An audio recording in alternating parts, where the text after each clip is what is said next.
Cheating in sports has always been looked down upon, which is why in 1961, the NCAA acted swiftly to punish athletes accused of taking bribes from mafia members in a massive point-shaving scandal, which saw over 30 people from 9 different states get arrested. Many members of the University of Iowa men's basketball team were implicated in the sting, including star freshman Connie Hawkins, who had received money from former NBA player Jack Molinas, who was banned from the league 7 years earlier for betting on his own games as a member of the Fort Wayne Pistons. So even though he was a freshman and wasn't able to play any varsity games, and there was no real evidence to prove any wrongdoing, Connie was guilty by association in the eyes of the NCAA, so he was expelled from Iowa and essentially blackballed, as no school at any level would offer him a scholarship. Now with no other options, Connie had to play in other leagues to build up his stock. By the time he was available to be drafted in 1965, the NBA had piggybacked on the NCAA's decision and banned him from playing there as well. Connie had to sue the league in order to finally clear his name and accomplish his dream of being an NBA player at the age of 27. Despite all these obstacles, Connie was able to carve out a nice career in only 7 years, bringing a happy ending to a discouraging situation. Welcome to Peasy Hoops, and let's get down to it.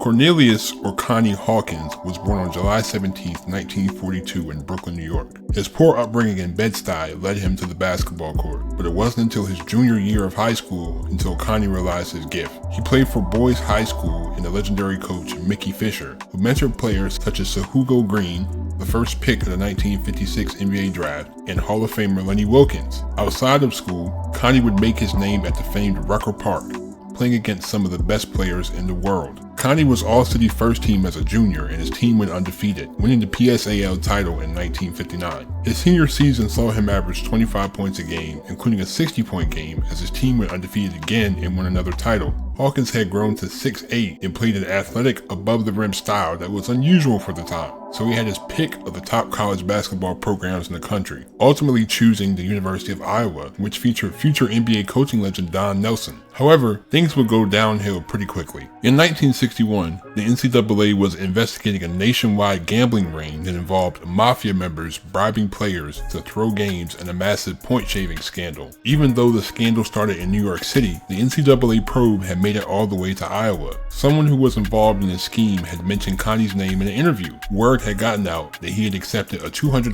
loan from prominent New York attorney Jack Molinas to pay for school expenses. Jack was a former NBA player who had been involved in the infamous CCNY point-shaving scandal in 1951, but managed to not get caught. He was selected third in the 1954 NBA draft by the Fort Wayne Pistons, but he only lasted 32 games before he was banned by the NBA for wagering on his own games. Jack was found to be the mastermind of the point-shaving ring, as Connie's association with him was called into question. Even though his brother had paid the loan back, Connie was refused the right to counsel as he was extensively interrogated by New York City police about his alleged involvement. Although he maintained that he had no part in the scheme, Connie was expelled from Iowa and essentially blackballed from college basketball, as no NCAA or NAIA school offered him a scholarship. Walter J. Kennedy, the NBA commissioner at the time, publicly stated that he wouldn't approve any contract offered to Connie, as the league had a policy banning players who were even remotely involved with point-shaving scandals. Since he was blackballed from the NBA, Connie had to travel around the country in search of semi-pro opportunities or any other league that would sign him. On September 19, 1961, as a 19-year-old, he signed with the Pittsburgh Wrens of the newly formed American Basketball League, which was the first professional league to have a three-point line. Connie averaged 27.5 points and 13 rebounds, winning the MVP. The ABL folded in the middle of the 62-63 season due to financial issues, but Connie earned a spot on the Harlem Globetrotters as he would perform with them for the next 4 years. In 1963,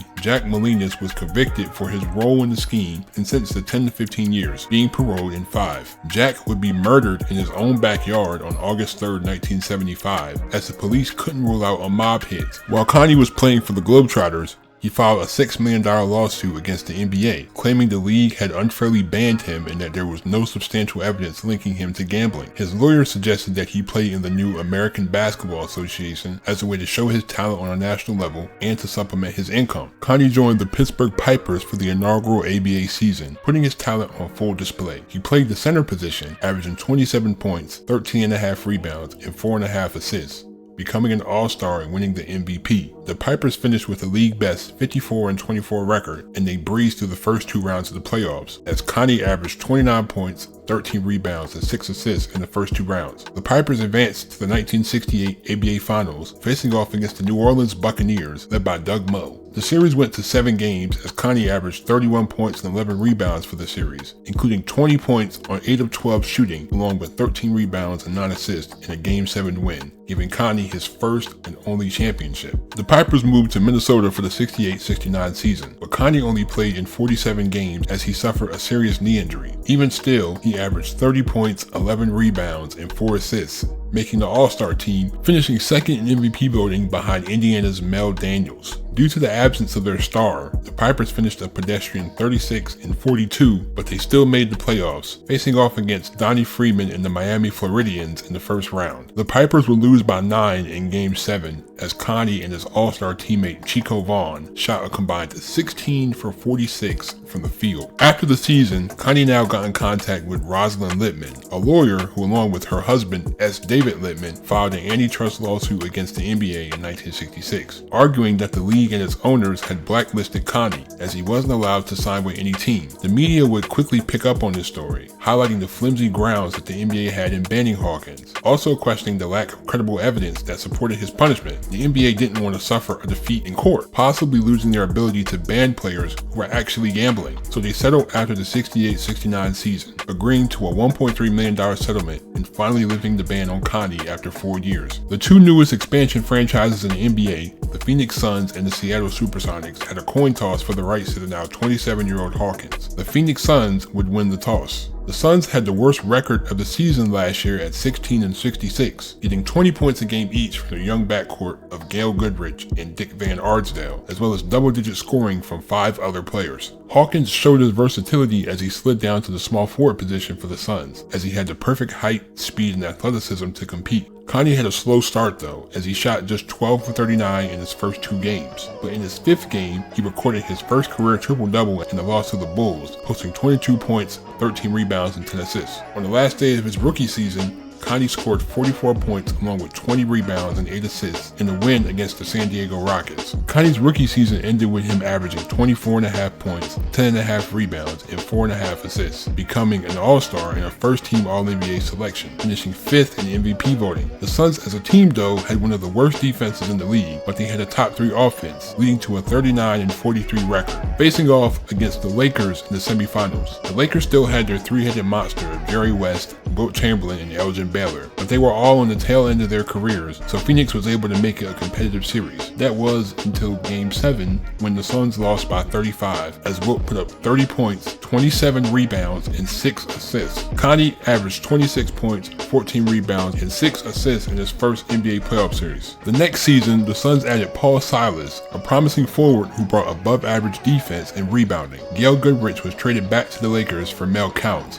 while he also traded Jim Fox to the Bulls for high-scoring guard Clem Haskins. Connie's scoring decreased to 21 a game, along with 9 rebounds and 4.5 assists. He missed a few games with injury, but he was an All-Star again and the team performed well as a whole. They finished 48-34, but they would miss the playoffs as they were 3rd in their division. The 1971 season saw them field pretty much the same team. Connie led the team in scoring again, averaging 21 points, 8 rebounds, and 4 assists on 46% shooting. Paul Silas had finally hit his stride, averaging 17.5 points and 12 rebounds, joining Connie in the All-Star game. 6'6" guard Charlie Scott was averaging 35 points a game for the Virginia Squires of the ABA, even though he had been drafted by the Boston Celtics in 1970. With 7 games left in the season and Phoenix in need of offense, Boston traded Charlie's draft rights to the Suns for Paul Silas. Phoenix had the 2nd best offense in the league and finished with a 49-33 record, but they would miss the playoffs again as they were in a division with the 57-win Bulls and the 63-win Bucks. The Suns entered the 1972 season with Charlie Scott as the primary scorer. Connie was now 30 and had begun to slow down. Although he joined Charlie Scott in the All-Star game this year, he averaged a career-low 16 points a game. Starting center Neil Walk would have the best season of his career, averaging 20 points and 12 rebounds, but the Suns had one of the worst defenses in the league, so they finished 38-44, missing the playoffs. In 1973, it was evident that Connie wasn't the same player anymore,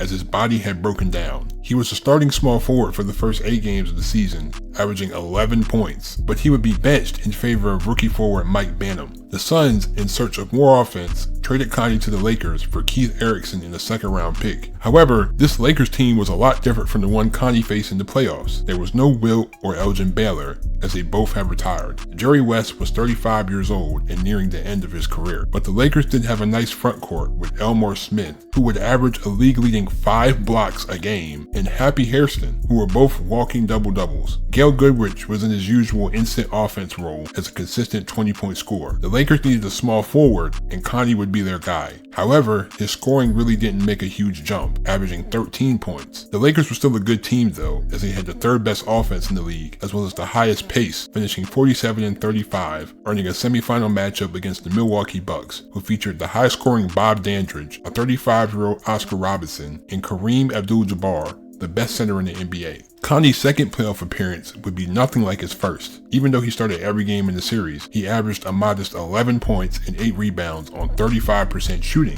But it wasn't just Connie who was struggling. The Lakers shot 39% as a team for the series, while the Bucks shot 49%, beating them in 5 games. The Lakers were able to get their only win in Game 3 behind a 30-point and 17-rebound night from Elmore Smith. But he was no match for Kareem, who averaged 30 points, 18 rebounds, 5 assists, 2.5 steals, and 3 blocks for the series. After the retirement of Jerry West, the Lakers went into rebuild mode, trading starting point guard Jim Price to the Bucks for Lucius Allen. They also drafted a nice shooting guard from South Carolina in Brian Winters. Even though Elmore Smith was entering his prime as a player, the Lakers' defense was the 2nd worst in the league. Connie would miss 39 games with a knee injury, turning in his worst season as a pro, averaging 8 points, 4.5 rebounds, and 2.5 assists on a career-low 42% from the field. The Lakers finished with a 30-52 record as they missed the playoffs for the first time in 16 years. A now 33-year-old Hawkins had no place on the rebuilding Lakers, so he was traded to the Atlanta Hawks for a 3rd-round pick in the next year's draft. The Atlanta Hawks were a team full of guards and wing players. They had a young core of point guard Tom Henderson and small forward John Drew, who would quickly establish himself as the best player on the team. Lou Hudson was still productive in his early 30s, while Tom Van Arsdale was nearing the end of his career. The Hawks ran a lot of ISO ball this season as their chemistry lacked and their offense was terrible, finishing 3rd last in assists, 4th last in scoring, and 3rd last in pace. The Hawks couldn't stop anybody either, as they had the league's 2nd worst defensive rating. Connie had a healthier season this year, playing in 74 games, primarily in a bench role for the first time in his career. He would average 8 points, 6 rebounds, and 3 assists as the Hawks finished 29-53, missing the playoffs. Connie would retire at 33 years old.